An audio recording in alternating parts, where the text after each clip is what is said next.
Hey everyone, so welcome to episode 3 of What We Missed in School. Today, my father will be lecturing about some broader events that took place in the first half of the 19th century with regards to the geographical expansion of the Union as well as the politics involved. Next week, we'll be getting into the birth of the Confederation as we start gearing up for the Civil War itself. So things are going to get really interesting.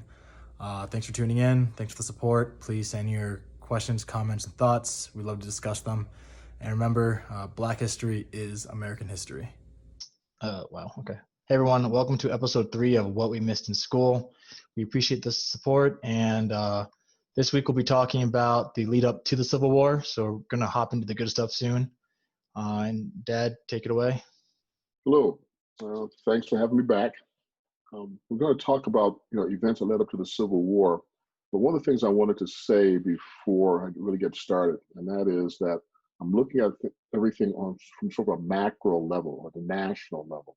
I'm not going to discuss everything that happened nationally, but understand though that for the most part, when you're looking at events led to the Civil War, yes, there were things that happened nationally, but also things happened locally as well.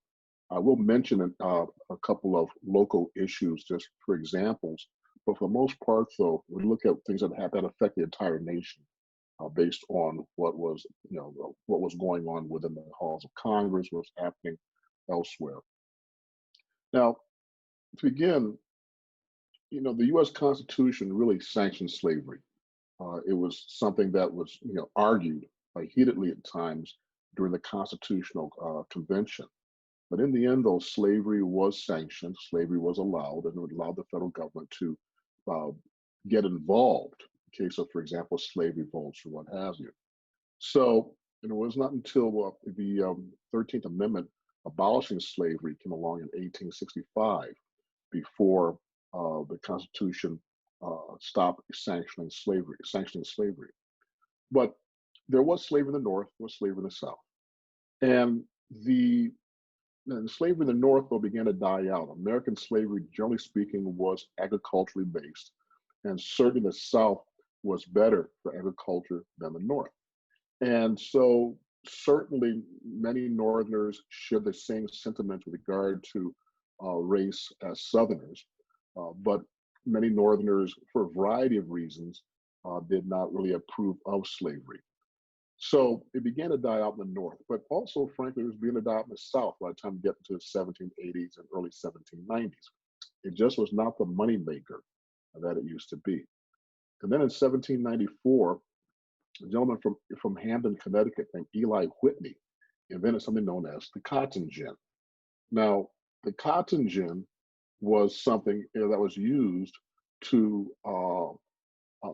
pretty much help with cotton, in that if you look at this machine, you'll see you have this crank here, and basically what it did was separate the cotton seed from the cotton fiber. So whereas if you were to try to separate a seed from the fiber by hand, you'd be lucky to get a few pounds a day and of cotton. But with a cotton gin, it automatically, or gin short for engine, it automatically separated the seed from the cotton, so you could crank out, 100 pounds an hour. They're easy to make, so it was nothing to have several of these things on a typical plantation. Eli Whitney lost a lot of money because of the fact that the people sort of bypassed him with regard to the cotton gin. He never received the money that he should have received, actually. But in the end, the feeling was, though, that certainly the cotton gin would make slavery unnecessary, when in fact it made it more necessary than ever in the minds of others, because frankly, with now cotton being cranked out at hundreds of pounds per day, then you needed more slaves, or so they felt, needed more slaves to pick more cotton so they could, separate more cotton fiber from the seed and make more money. So the cotton gin brought slavery back. It made slavery pay, and that was an important factor as far as the growth of slavery was concerned, or the regrowth, if you will. But still, when time went on, and then by the time you get to 1820, you now have certain political things taking place, political events taking place. One of them being that the territory of Missouri, right here, wanted to be admitted as a slave state. Now, there was a constitutional convention in Missouri. The way things worked was that a territory would have a convention, a constitutional convention. Once you had enough people in your state, you can then go ahead and swear to adhere to laws of the United States, apply for admission as a state. And in this case, Missouri did apply for statehood in around 1819. And so, or 1818. And so what happened here was the fact that you now have Missouri with about 10,000 slaves trying to be admitted as a slave state. But you'll find here that the states up here in the green, the northern states, the non-slave states, had problems with all this. First of all, at the time, there were an even number of slave states and free states. So if Missouri is admitted as a slave state, that upset the balance of power in the U.S. Senate. It would give the Senate 2 more pro-slave senators than anti-slave senators, at least in theory. So again, you have heated discussions taking place, and Northern congressmen were not all that willing to admit Missouri as a state. Southern congressmen, on a pure bluff, really, threatened to secede from the Union if Missouri was not admitted as a slave state. And but Northerners, of course, fell for it and reached an agreement. Henry Clay, senator from Kentucky, known as the Great Compromiser, worked out an agreement in which Missouri will be admitted as a slave state, and Maine, up here in the Northeast, which at one point was a part of Massachusetts, will be broken off from Massachusetts and admitted as a free state, thereby maintaining your balance of power in the Senate. One other thing that should be pointed out here, though, is the fact that the Constitution has something called the 3/5 compromise. And that is that for purposes of representation, that is in the House of Representatives, a slave or a Black person is counted as 3/5 of a human being. So if you have 5,000 slaves in your state, that equals 3,000 people.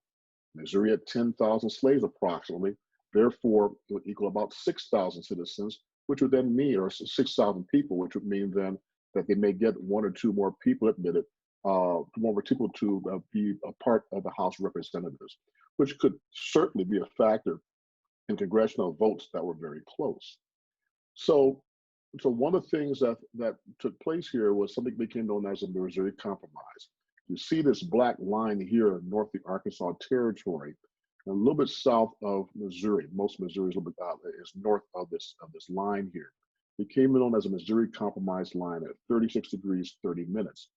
All territories south of this line, which basically consists only of Arkansas at the time, Arkansas Territory at the time, would certainly be free. Slave. All territories north of this line, all this territory in the blue here, would be basically free territory. So that was the bone tossed to those up here in the north, that you have a large unorganized territory, which included places like Kansas and Nebraska and other places, parts of Wyoming and Montana and other places that's part of the original Missouri, that's part of the original Louisiana Purchase. And so all these areas now would then simply be something that where slavery would not be allowed. But you could have slavery south of this line. That was the Missouri Compromise line. This will become a source of controversy a little bit later on here. So next thing that took place here was the idea that not only you have this Missouri Compromise line, but now you have something else that's taking place. And I'll try to find the proper here, right here. So what you have here in 1850, something became known as a Compromise of 1850. This came about because of the war between Texas and Mexico, the Texas Revolution, where you had a series of white settlers, white families from Missouri that moved down to East Texas around Houston, in that area there. And there were all kinds of problems that came about between these white settlers and the Mexican government.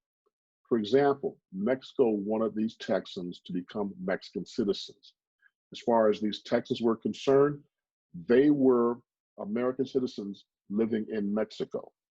In addition to that, Mexico wanted these Protestants to become Catholics. Mexico being a Catholic nation. Again, they refused. And finally, and then probably one of the biggest issue of all was that Mexico had abolished slavery in its territories and Mexico itself. The Texans, who were all big slaveholders, refused to give up slavery. So tensions really grew. Tension grew between the two sides until finally, in the mid-1830s, the Texas Revolution took place. And it ended with the capture of General Santa Anna of Mexico in 1837. So now you have, but still though, Santa Anna would not recognize Texas's independence. Texas claimed it was independent. Mexico refused to recognize it. Texas made overtures to the United States to be admitted as a territory.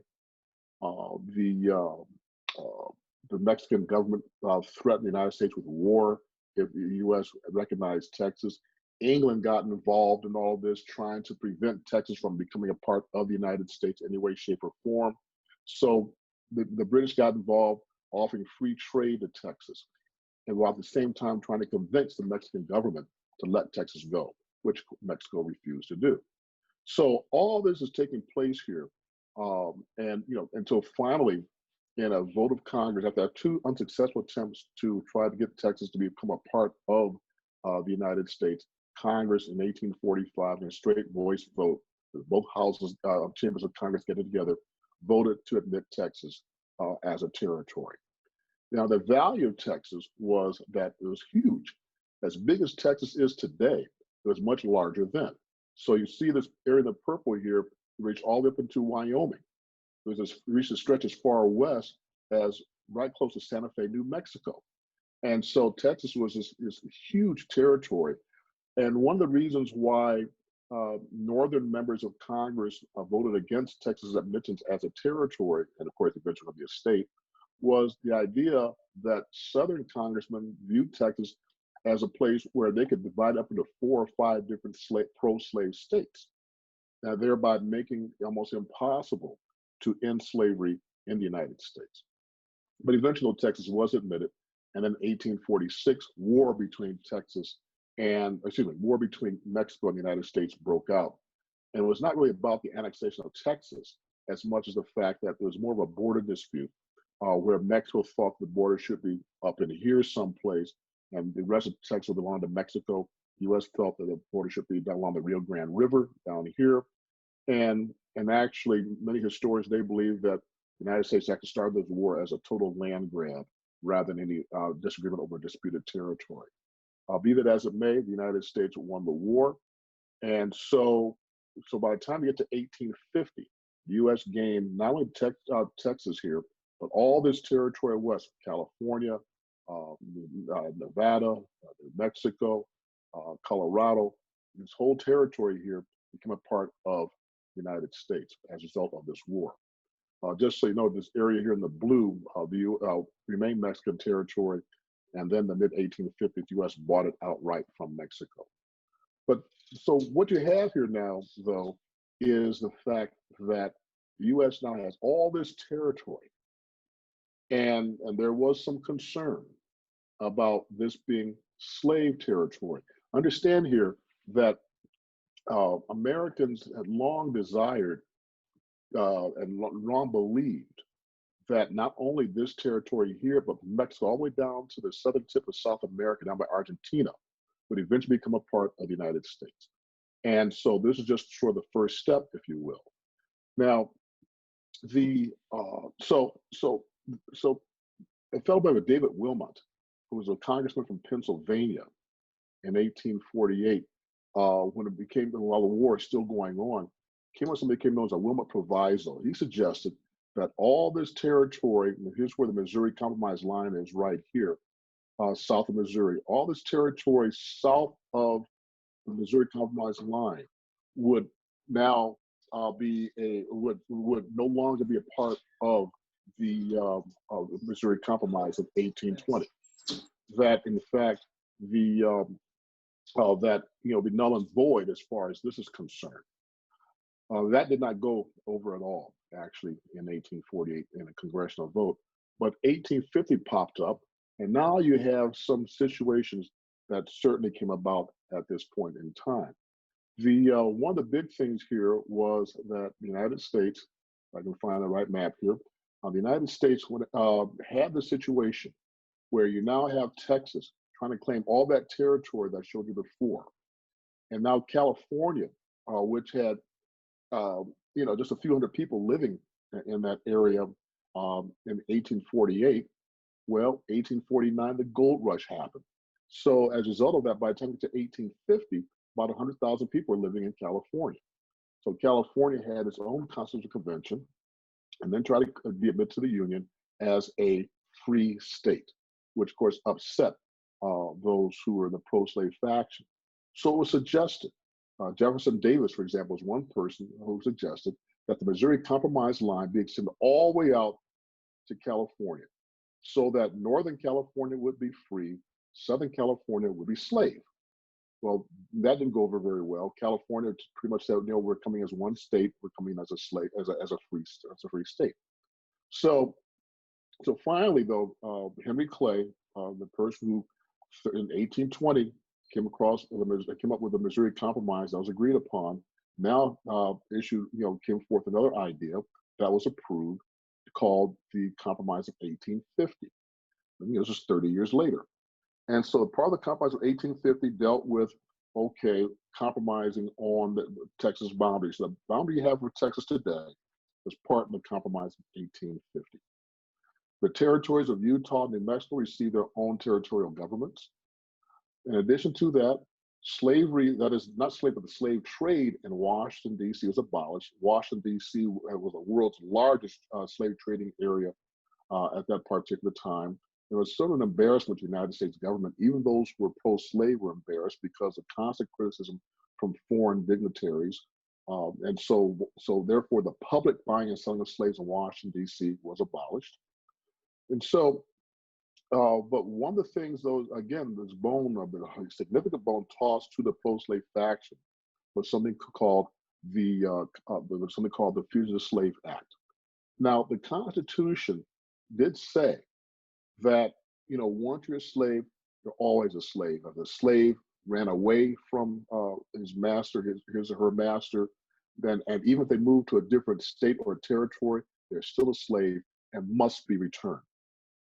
And the only way a slave could be freed was if that individual was sold, and then or bought their own freedom or given their freedom. But if you're an escaped slave, you're always a slave. But the thing is, it had no teeth.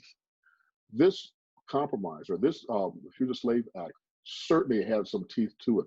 So that if you were a slave who lived, and understand those who went north pretty much lived in northern Kentucky, Virginia, Maryland, Delaware, and so there is easy to get into northern states, New Jersey, Pennsylvania, Ohio, Indiana, Illinois, for example.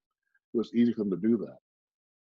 So, but those citizens living in the north, let's say you lived in Ohio, for example, Cincinnati, and it's right across the Ohio River from Kentucky. A slave could go there, but when the slave was found out, then people had to cooperate with slave captors. Any attempt to hide a slave, any attempt to help a slave escape, say, to Canada, one could be arrested. One could be sentenced to prison and fined on top of all that. But the way it worked was that if a slave was accused, or if a person was accused of being a runaway slave, they were not automatically sent back to slavery. They'd have to go to court. And the court, a judge would then decide whether that person should go back to slavery or not. Now, the problem here is the fact that, at least in the beginning, the slave really could not defend him or herself. People could, even if they had never met the slave, could testify against the slave based on some sort of description. But the slave could not defend him or herself in court because they were Black, and they were not allowed, and Blacks were not allowed to testify in court. Therefore, the deck was stacked against them. In addition to that, judges were paid for every person who was sent into slavery, returned to slavery, or sent into slavery overall, otherwise, would be paid. We paid extra money. And so it was, so financially, it was a judge, a judge had incentive to send someone into slavery where that person was a runaway slave or not. So what this did though was begin. So two things came up because of this. Number one, the Underground Railroad really took off. If you were black and you lived in, say, Pennsylvania, and let's say you grew up in Pittsburgh your entire life, one could be actually, and this happened actually, one could go ahead and be accused of being a runaway slave. And so, and then be sent to slavery the first time in his or her life. And certainly you had situations where uh, runaways were sent back into slavery. So the Underground Railroad really took off as people were now sent or ran off to Canada, and Canada was a safe haven. Certainly there was extradition. There was extradition agreements with the United States and Canada, but since slavery was not legal in Canada, then running away from slavery was not illegal. If you kill someone, rob a bank, or what have you, then certainly Canada can send you back because because doing so is against Canadian law as well as American law. But again, since there was no slavery in Canada, running away from slavery was not illegal. Therefore, the government did not send you back. That is why Canada became really the place to go if you were a runaway slave, particularly from the northern part, of the South. That is, Missouri, Kentucky, Virginia, Maryland, Delaware. So the second thing that happened was that states began to pass what they call personal liberty laws. So Massachusetts was the first one to do so. It began with the family of Anthony Burns, who was a runaway slave, was caught and captured in Massachusetts. He went to court in Boston. The people in Boston threatened to riot, literally. And the military is called out to protect Anthony Burns' captors, and he had a military escort to the Boston Harbor, where he's put on a ship and sent back into slavery. At that point, Massachusetts legislature went ahead and passed the personal liberty law, basically stating that no one could testify against a runaway slave. If a slave cannot testify in his or her own behalf, then no one could testify against him, that individual, either. And so Massachusetts passed that law. Connecticut did the same thing, and pretty much every northern state passed some sort of personal liberty law. Again, Massachusetts was the first. So after the Compromise of 1850 was passed, the Georgia legislature had a meeting and put out a statement basically stating that, okay, we'll accept the territorial initiatives with Utah and New Mexico. We'll accept the whole idea that no more public buying and selling of slaves in Washington, D.C. We'll accept California being admitted as a free state. We'll accept Texas boundaries set up the way they were set up. But if you Northerners violate the Fugitive Slave Act, then we have to reconsider our options. And up until this period of time, South Carolina, which had been doing so for 30 years, South Carolinians were the only ones talking about secession. But now, with the Fugitive Slave Act in 1850 being passed, now Georgia starts considering the possibility of secession and began to spread across the South. And all depended upon whether or not the northern states abided by the Fugitive Slave Act. In 1854, the Kansas you had a situation where the Kansas-Nebraska Act was passed. Now, Illinois was home to a fellow named Stephen A. Douglas. He was 5 feet 4 inches tall, and he was referred to as the little giant of Illinois politics. He was a senator from Illinois. In the 1840s, Douglas got rich. He owned some land, and a railroad bought his land to lay down some tracks, and a rail company did, rather. And Douglas, now by the time of the 1850s, had this idea to make more money for himself, and off in the distance, maybe even he had ambition to run for president.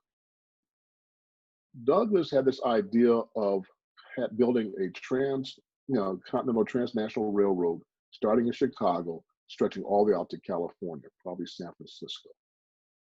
And lo and behold, he also owned some land that could be sold, which would put more money in his pocket.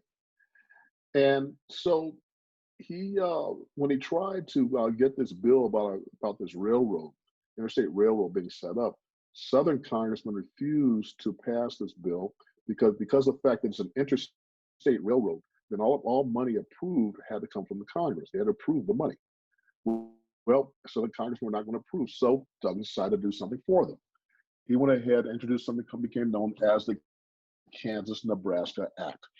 Kansas territory had applied for statehood. And so again, you have this balance of power issue here. So Douglas, though, came up with this idea of the Kansas-Nebraska Act, where basically what you want to do is try to nullify the Missouri Compromise line. That is, you erase that line, the Missouri Compromise line, so that whether the territory is the North or the South, it'll be up to the people living there to decide for themselves if they wanted to have slavery or not. Popular sovereignty, it was called. So therefore, if Kansas, for example, wanted to come into the Union, then the people there would have a vote as whether they want to become a slave state or a free state. The problem here is that most Kansans wanted to be a free state, not because of any egalitarian notion, but the truth of the matter is you had a lot of folks from the Midwest and even the East Coast moving out to the territories where land was plentiful, and they did not want Black people there. Whereas you now have a thing where Southerners began to get this idea that slavery has to spread. If it doesn't spread, it will die. And therefore, if you want to spread, then the territories, the former Louisiana territory where the purchase took place, that was bought from France in 1803. Well, we can send our slaves there. We can spread slavery out. Where you had Northerners there who were saying, no, we don't want slavery here. We don't want Black people here. Well, to influence the voting, people from Missouri, the neighboring slave state, moved into Kansas. And eventually in 1854, after this act was passed, war broke out in Kansas, became known as Bleeding Kansas. The John Brown, who I'll get to in a second here, was a person who was heavily involved in this war in Kansas. Kansas had two state capitals, as a matter of fact. One's in Lawrence, Kansas, where the University of Kansas is located. Lawrence was the free capital. And then Lecompton, Kansas, was the pro-slave capital. War broke out. You really could say, in all honesty, this really was the beginning of the American Civil War, this war in Kansas. It did not come to an end until 1865 when, the Civil War finished. The territory in Kansas, therefore, really became the place, the flashpoint, the point of controversy, if you will. War broke out in Kansas. And so this is what was going on. So now it's becoming a big political issue. A war is broken out. And then in 1857, the Supreme Court ruled on a Supreme Court case involving this gentleman, Dred Scott. Dred Scott was a slave, and his owner was, I will not go into big detail about this because it's somewhat of a complicated case. But in short, though, Dred Scott was a slave whose owner was a military physician, and he spent years in the free state of Illinois, and then later on, this owner was transferred to Wisconsin, the free territory of Wisconsin. This violated the Missouri Compromise. And so, and states had laws stating that if you were a slave, you owned a slave, and if that slave was in a free state for say 30 days without leaving, then he's no longer a slave, must be set free. Well, Scott spent years in Illinois and years in Wisconsin, even got married in Wisconsin territory. The woman he married was abandoned by her slave owner, who was from Texas, went back down to Texas. They had children together, and Scott's owner took them on as his slaves. He eventually went back to St. Louis, where he was from, and some white sympathizers sued on his behalf. And eventually things wound around to the Supreme Court. In 1857, Chief Justice Roger Taney, speaking from the majority, a 7-2 vote, stating that Scott must remain a slave, despite the legalities of everything, pointed out that Scott could not sue because he was a slave and he was black, and that black men and women, for that matter, had no rights a white man is bound to respect, and that slavery was a natural, normal condition. Therefore, and Tawney, whose reputation was pretty much ruined by this decision, actually, ruled that Scott must remain a slave. Now, eventually, about a year or so later, Scott and his family were quietly set free. And then Scott died shortly thereafter of tuberculosis. But it served as sort of a flashpoint, if you will, so that Dred Scott now became sort of a symbol, if you will, of this fight against the slave power. In 1859, this gentleman, John Brown, who I briefly mentioned, born in Torrington, Connecticut, and he moved to Hudson, Ohio, which is a far-reaching suburb of Cleveland. And New England, particularly Connecticut, but New England in general, was a huge abolitionist area. Northeast Ohio, which included Cleveland and other places too, was abolitionist area. So John Brown, as a kid, grew up there, and so that's where he pretty much cut his teeth. Brown got involved in the war in Kansas, and he and his sons hacked to death some slave owners with broadswords. He was involved in a variety of other instances of events, but probably one of his most famous for was when they tried to raid a federal arsenal at Harper's Ferry, Virginia. The federal arsenal in Harper's Ferry was something in which he decided to try to get weapons there and then arm slaves who lived in the area, and then just start marching through and lead general uprisings wherever they could. But the slaves did not rise up. Local townspeople did, and eventually John Brown and his followers, including his sons and some free blacks, as well as runaway blacks, were either killed or captured. Brown was arrested, sentenced to, tried in Virginia State Court, and sentenced to death. The military outfit that captured Brown was led by Robert E. Lee. One of the people in Lee was in charge of sort of local militia, if you will, called the Virginia Grays. Among the members of the Virginia Grays who captured John Brown was a guy who became known later. His name was John Wilkes Booth. Now, Brown, who knows if Brown really thought his idea would work? No one really knows. It did not. And in fact, there's probably the most important factor in bringing on the Civil War. Before John Brown's raid at Harper's Ferry, the Confederate military was pretty much of a joke. But after this, seeing the reaction of many Northerners who pretty much backed what John Brown tried to do, now all of a sudden you see troop movements being made by the Secretary of War, who was pro-secession, or at least pro-Confederacy, and now you have militias now that were building up in the South as well. So that by the time the Civil War got started in 1861, the Confederacy was really ready to go. And then the final straw that helped bring on the Civil War was the election of Abraham Lincoln, President of the United States. Lincoln did not campaign to end slavery. His campaign was based on preventing its extension. He understood, again, slavery should not be able to extend, should not be able to grow. And but still, the problem, as far as many Southerners were concerned, was that Lincoln was a member of the Republican Party, which was founded in 1854, and its reason to exist was to support small business and free labor, really, which meant paying people. In other words, it was an anti-slavery party. So those are some of the things that took place that helped bring on the Civil War. Certainly, there were local issues. There was a case of a runaway slave in Cincinnati, and it was Matilda. Matilda had an owner who used to go to Cincinnati for medical treatment on occasion. The southern cities did not have very good health facilities. The cities in the north did, and so we would leave Missouri, St. Louis area, go to Cincinnati for whatever treatment that was needed, and he would take his slave, who was also his daughter, Matilda, with him. And on one of these trips, Matilda, she was allowed to wander around Cincinnati.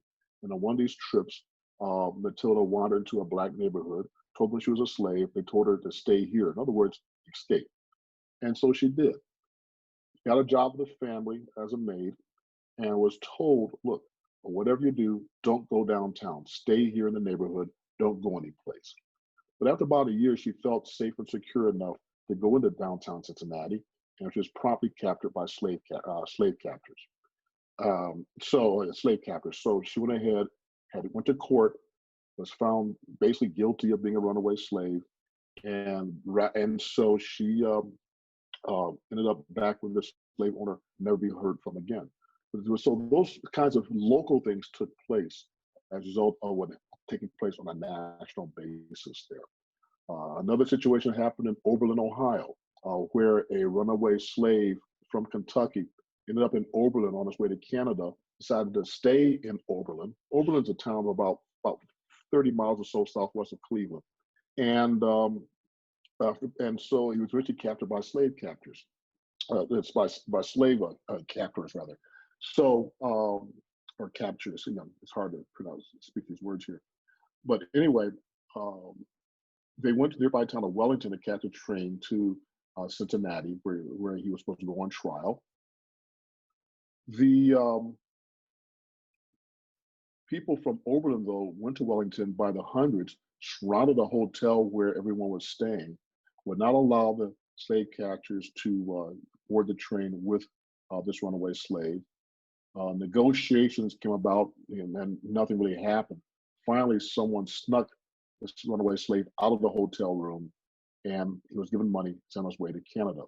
The people who were the leaders of this a successful attempt to rescue the slave were professors at Oberlin College.